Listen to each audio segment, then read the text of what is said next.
up mga kasisi ko, at for today's upload, ito nga is nung December 26, 2025 pa. Ang goal ko nga sa puntong yan ay mailipat sa Exodus sa tamang pwesto niya. As you can see, nandiyan na siya sa baba ng higaan namin at kailangan ko siyang ilipat dito nang hindi siya nagigising. Tignan natin kung sasucess siya. Kailangan nga na hindi magising sa Exodus pag nilipat ko siya dahil pupunta pa akong palengke.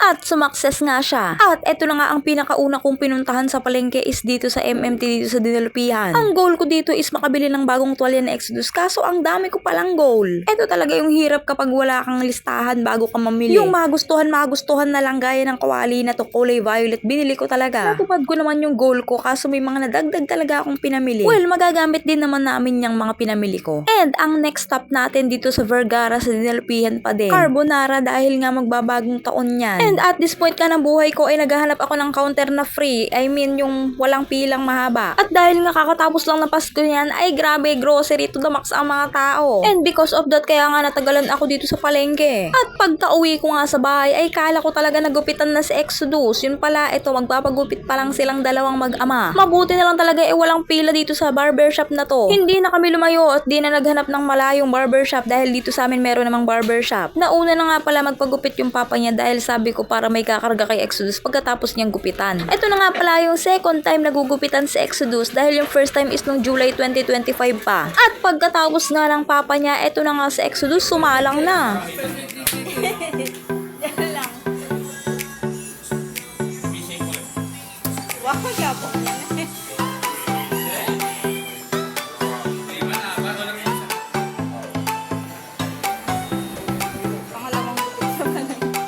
Bagay kasi sa kanya yung kalbo ay ano. Tik tik tik. Ayun siya.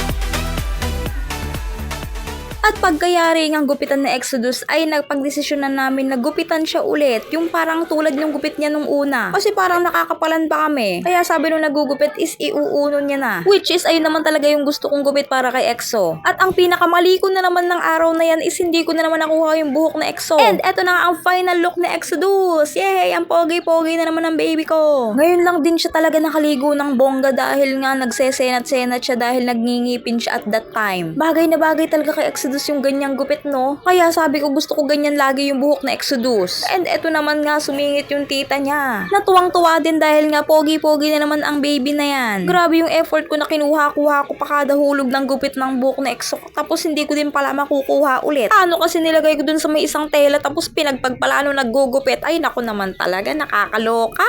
Wala, sayang na naman yung chance na nakuha ko sana yung buhok na Exodus for the second time. Sana sa pangatlong beses nagugupitan si Exo is makuha ko na talaga. And ayan na nga, flex muna ng aming kusina at ayan nga yung binili kong kawali na violet. And ito na nga, minerienda ko yung suma na dala ng asawa ko tapos hinahanap niya nung paggising niya.